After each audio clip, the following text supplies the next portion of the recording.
Welcome to Comics Bazaar, the channel of comics commentary and arcana. This video features Daredevil issue 197, cover dated August 1983.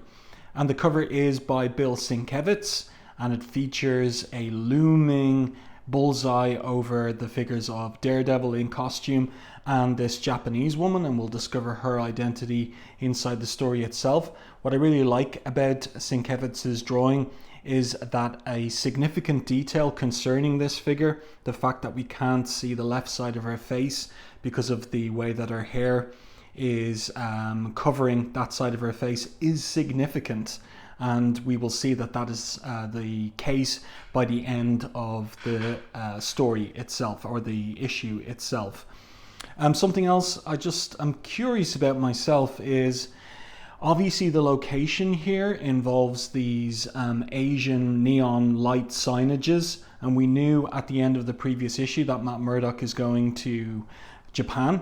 So a good assumption to make would be that this is Tokyo or some other major Japanese city. But what I always wonder about, because I've no knowledge myself, is whether the ideograms or pictograms on the neon signs are Japanese script, or are they just artistic imitations of what Japanese script might look like. So if anybody in the comments can shed some light on that, that would be fantastic to learn. Okay, let's open this one up to the splash page, and here comes a surprise. We have a splash page by an artist that is not Klaus Janson, and we have the title of the story, Journey. There's 22 pages of story and art in this particular issue, and we can see there we've got Bullseye, and he has got knives coming out of his hand just like Wolverine, and he is slashing Daredevil from behind. So what on earth is going on? Well, we have the creator credits here: Denny O'Neill, story Klaus Janson, assisted by Larry Hama, is credited with the art on only pages 2 to 6. So this is page 1. The next 5 pages by the art team that we've been used to from the previous few issues, more or less.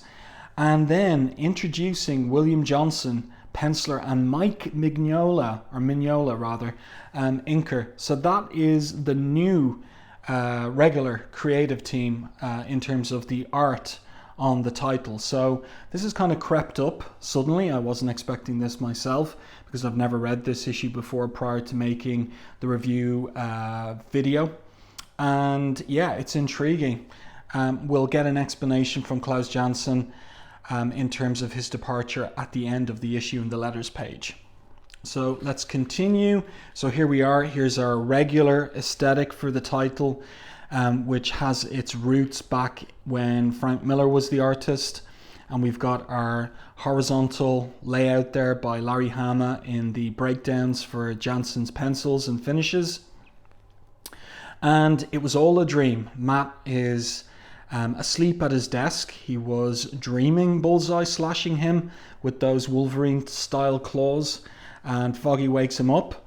And it turns out Matt is writing his will. So Foggy there is comically bemused and says to him, "A will? You don't need one of these. You're going to live to be 100, older even. Of course, as attorneys, we know it is better to be safe than sorry." So Matt explains that he is going to take, in response to Foggy's suggestion, that he takes some time off. He says, "Yeah, I'm thinking of doing just that. I've booked passage on a flight to Japan. I've always wanted to visit the Orient." So of course Foggy doesn't know about his alter ego as Daredevil, and this is how Matt is covering for the fact that he's going to Japan to chase Bullseye and ensure that he doesn't get those adamantium enhancements. So Foggy says, "Swell, some of those Japanese sights will knock your eyes out," and then he covers his mouth, realizing of course that his best and oldest friend is blind, and Matt doesn't mind at all. "Sometimes I wish you would forget. I'm blind, old friend," he says. "It would save us both embarrassment." So Foggy heads out to a waiting taxi cab below. His wife is down there, and then he realizes, smacking his forehead in realization, oh my gosh, I forgot to tell him, one of those nutty cops who trashed his house, one of the vigilantes, escaped. So that's a couple of issues ago, issue 195, and there is the escaped cop. He wasn't able to get his hands on a handgun, but this stick of dynamite, he thinks to himself as he lights a cigarette, I swipe from that construction shack, will do the job just as well to assassinate Matt Murdock. Okay, let's get past the advertisements here. Really like this layout of a 6-panel grid, but we've got a tier of 3 panels on top and 3 on the bottom. And so we get this top-down shot of Matt getting up from his desk and typewriter, thinking to himself that he's beat, putting on his overcoat, heading out onto the street. Great spotting of blacks and casting of shadow there. We see the shadow of the crooked cop, and he's turning the corner just as Matt is walking, and Matt thinking to himself, not much traffic, not likely I'll get a cab at this hour. Oh well, the walk won't hurt me. And it's ironically juxtaposed with the crooked cop lighting the fuse, presumably a very short fuse on the dynamite. Matt is there thinking about what's the great line from Guys and Dolls, the 50s musical, my time of day is the dark time, a couple of deals before dawn. And then he recognizes something's amiss. Footsteps, object hurtling towards me, hissing sound, a fuse, danger. So his radar sense allows him to deflect the lit stick of dynamite, and it blows up. So how badly injured is he? Let's turn the page. And Foggy's there in bed. It is the small hours of the morning. He gets a call from the emergency department of the hospital, and he gets stressed. Matt's in the hospital, the emergency ward, I gotta go. And I love the little line from his wife there. Wait till morning, she says. She's not at all concerned about Matt Murdock one little bit. But Foggy, his oldest and best friend, is. So he visits him at the hospital, but Matt, it turns out, is not too bad. He's only got a slight concussion, so he's lucky enough. And the doctor has told him that he should stay in bed for a few days, but Matt is determined. He can't. I'm going to Japan, he says. And then we get the switch now for the last 16 pages of the book to the new art team of William Johnson on pencils and Mike Mignola on inks. What had William Johnson done before this? Well, he'd done 4 issues of Master of Kung Fu, and that was the reason he was chosen to take on the Daredevil title, which also involves Kung Fu fighting or martial arts fight choreography. So obviously he impressed on Master of Kung Fu issues 122 to 125, and so he's been bumped up to a higher selling title, Daredevil. And we see here Matt on the plane reminiscing about his life, including the fatal blinding, his meeting with Elektra at college, and then her death at the hands of Bullseye, who has pretty much become one of his greatest and bitterest enemies or foes, counting out the Kingpin, of course, and how things ended with Bullseye at the conclusion of Daredevil issue 181, when Bullseye was dropped to the ground, leaving him shattered and helpless, so completely paralyzed. So the air hostess, the Japanese air hostess, is surprised at Matt waking up from his reverie and saying he'll be deadlier than ever if he gets those adamantium enhancements. And he says to the air hostess, no, sorry, bad dream, I guess. And look at this panel here. Okay, so William Johnson, he's doing very well as a neophyte artist, but doesn't that panel look as if the jetliner is, the engines are on fire and it's crashing? Like, look at the angle it's landing at. That's not a good angle to land a plane. But anyway, they land well enough. And here is a street view in Tokyo. And Matt thinks to himself, in Japan at last, so far so good. The hotel is clean, the bath was hot, and dinner was tasty. The only problems are my own. This headache from the concussion and a fairly severe case of jet lag. So he's all business minded though, but that's okay. I probably won't be doing anything too strenuous tonight. And of course that'll prove ironic, that thought, Just a little quiet detective work according to the information I got from the console. The ship Bullseye escaped on will be docking here. I'll wait till dark, sneak aboard but there's some company on the docks. These Japanese teenage toughs. And they go to attack Matt, but of course, they're in for a big surprise when he's able to defend himself with his blind man stick. And they run away. Juvenile rip-off artists, thinks Matt, almost like I never left home. So, and we get that horizontal panel layout that was established by Frank Miller in particular. So I'm sure that William Johnson did his homework before taking over this penciling gig, and he is reproducing some of the Miller style layouts. But a page like this is taking nothing from Miller, but this page is. So there's some influence coming from Miller, I would say. So then Matt hears the engines of the Osama Maru, which is the ship that Bullseye was brought aboard. And so Matt strips off his civilian clothes. He's wearing his Daredevil costume underneath those clothes, and he gets aboard at the ship. It's pretty quiet, he thinks to himself. Most of the crew already disembarked. They didn't sound like they were on their way to church. So what do sailors do after weeks and months at sea, except of course go to taverns, and also taverns of ill repute? So that's like signaled there fairly indirectly in Denny O'Neill's thought balloon for Daredevil, but I like it. And then he focuses on the voices he hears from below, the engine room and the bridge, the skeleton watch. Shouldn't be any problem to avoid them. Question is, where did they stow Bullseye? A row of empty staterooms, all except for the one at the end, unlocked. I can smell disinfectant, alcohol, a sick bay, someone on the bed. I've hit the jackpot, he thinks, and he's about to shout Bullseye, but then he's in for a big surprise because it's a woman. And notice again, half her face there, the left hand side is in shadow, and of course remember, Matt cannot see, so if he doesn't touch the side of her face, he's not going to know what's on it. And we will see by the last page what's on the side of her, the left cheek of her face. So he asks her, obviously, as he holsters his billy club, who are you? Why are you chained? Does he holster or is he taking... No, yeah, he holsters it. You probably can't understand a word I'm saying, but she speaks English. But I can, she says. You seek the crippled American? I can show you where he is. First, I must be free. So Daredevil pulls the fastenings out of the wall.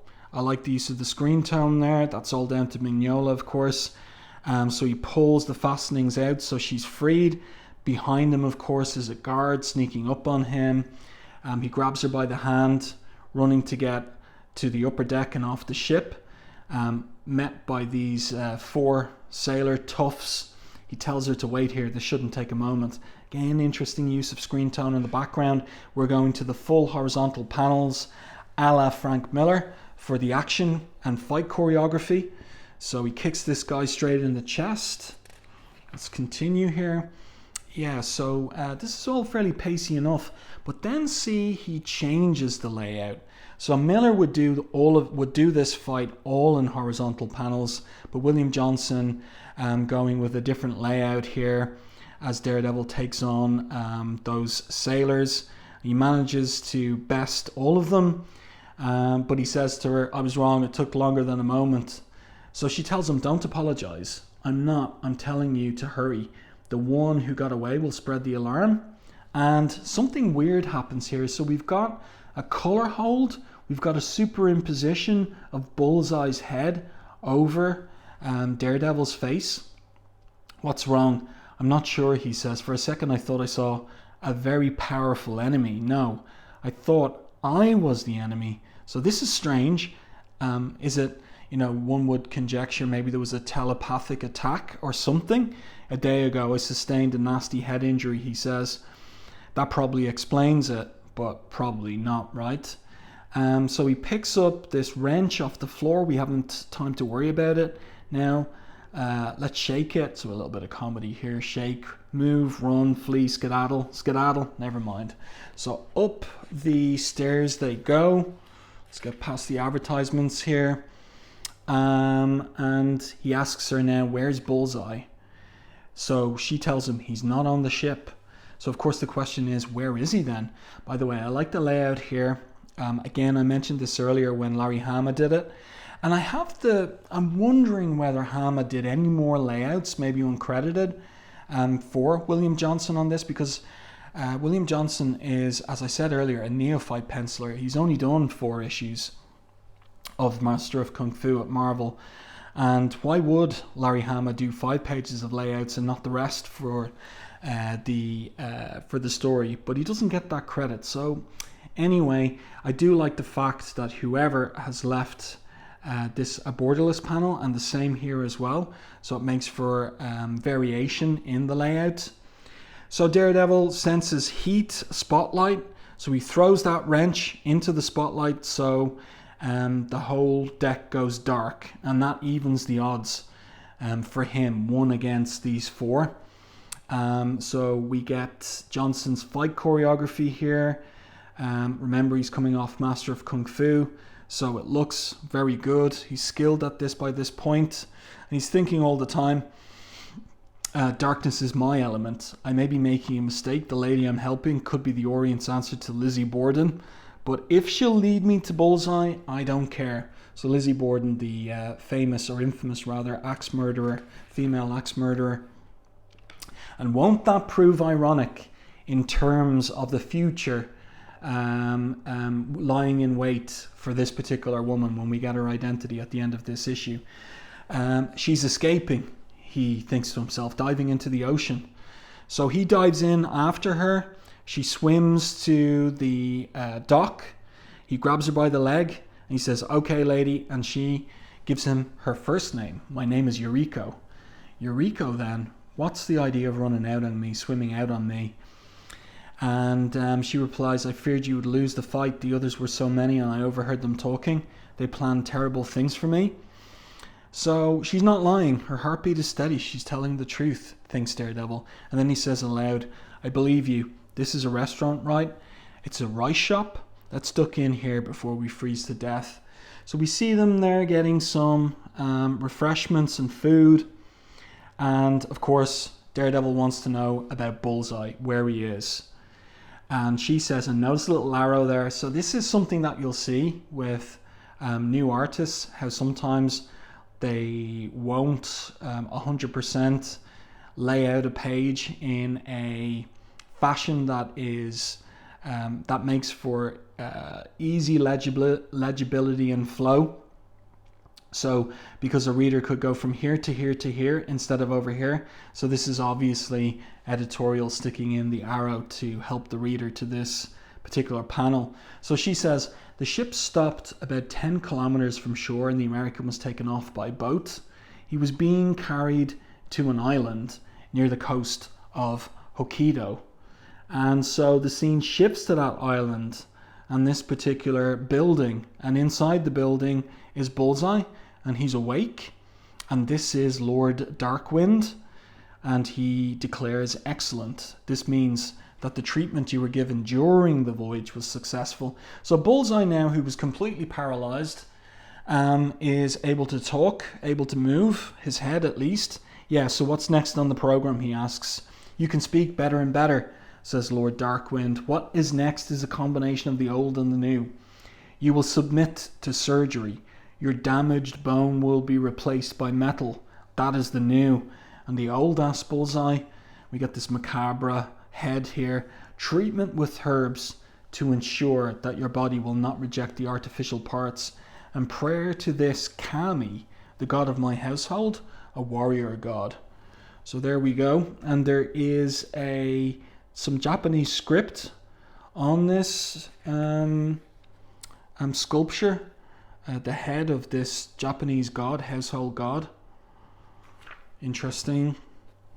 Either you will die or you will recover very rapidly within a week, says Darkwind. There's got to be a price. You're going to ask me for something, says Bullseye. Of course. Hey, you ain't told me your name. Well, I've been telling you, dear viewer, what his name is elsewhere, and it's an interesting transition.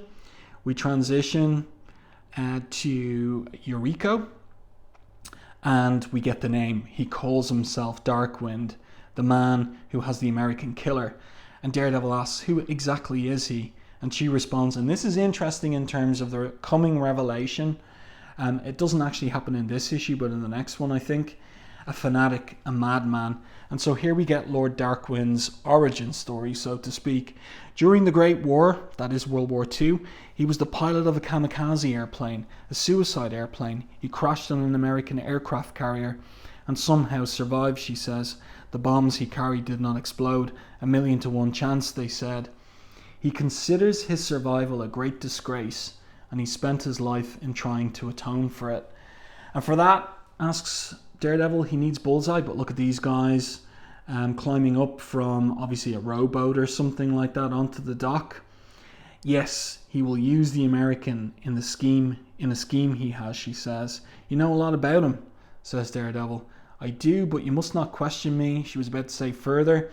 So the two guys come into the rice bar, and Daredevil gets up, punches one in the face, and the other one who's coming at him with a hook is knocked on the back of the head by the owner of the rice shop, which is unexpected and interesting.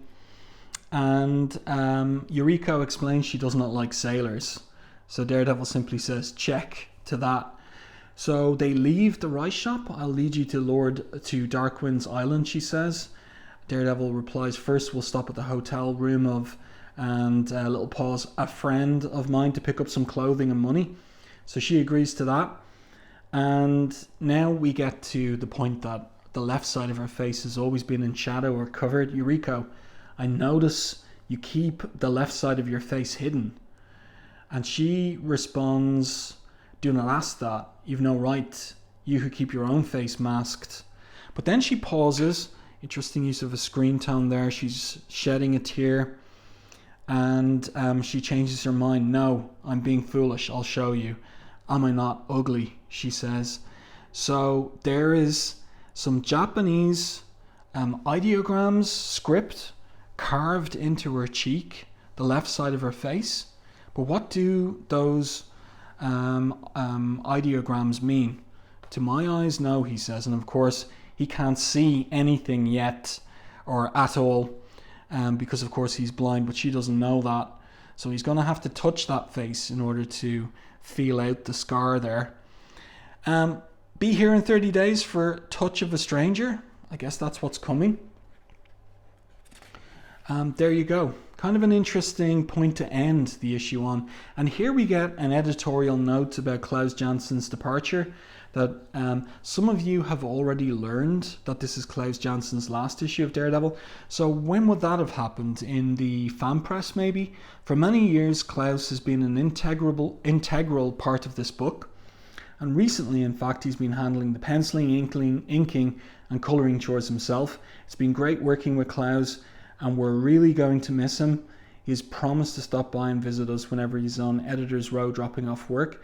Among the projects he's lined up are the Star Wars annual to be written by Joe Duffy, as well as an epic comic and a graphic novel. But by this point, by the end of 1982, Frank Miller's over at DC. He's working on Ronin, but he's also started, how will I put this? He has conceived a project for Batman, and I wonder if he's already contacted Klaus Janson about inking that project, which would be Dark Knight Returns.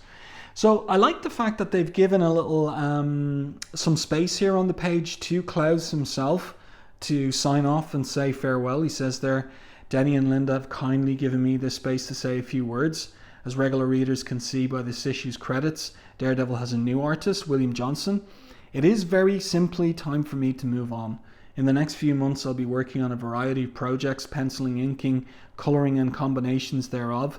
I'd very much like to thank all the readers of Daredevil. Of all the characters I've worked on, he's my favourite, and sharing that love and excitement with all of you has been a wonderful experience.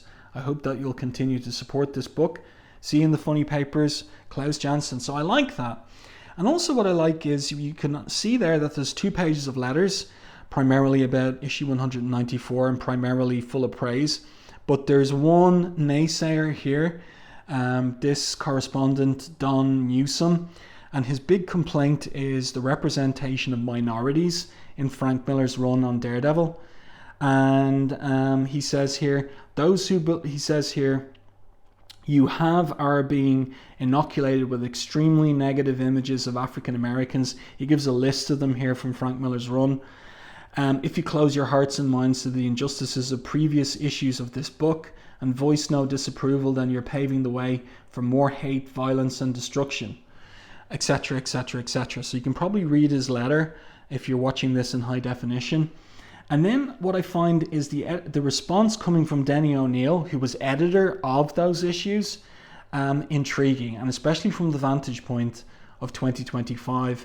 We understand and sympathize with Don's concern, he writes. However, I categorically deny that Frank Miller, Klaus Janson, myself, or anyone else connected with Daredevil is in any way a racist.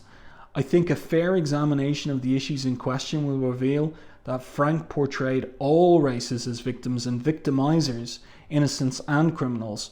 Had Frank done otherwise, had he shown blacks as only good people, he would have been guilty of reverse racism, which, while prettier than the other kind, is still racism.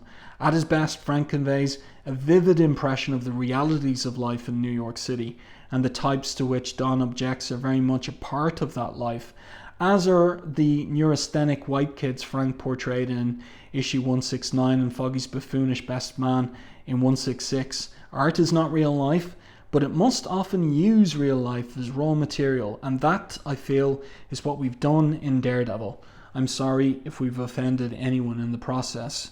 And that's interesting coming from Denny O'Neil, because Denny O'Neil was, in terms of his politics, more on the lefty liberal side of things. And intriguing to run such a very critical letter in the letters column. And I think in this era, Marvel Comics letters pages were worth reading for the most part. So there you go. Well, I do hope that you enjoyed this review and commentary on Daredevil issue 197. It's the first appearance of this character who would prove so significant, in particular in relation not so much to Daredevil but Wolverine in the future. It is Yuriko Oyama, who would become Lady Deathstrike in Alpha Flight issue number 33. This is her very first appearance, and her connection to Lord Darkwind will be made explicit, I think, in the next issue. So stay tuned for reviews of future issues of Daredevil up to issue 200 when this storyline is resolved. If you enjoyed my review and commentary, please like and share the video. It really does help the channel. And if you haven't done so already, subscribe to the channel and stay tuned for more content like this.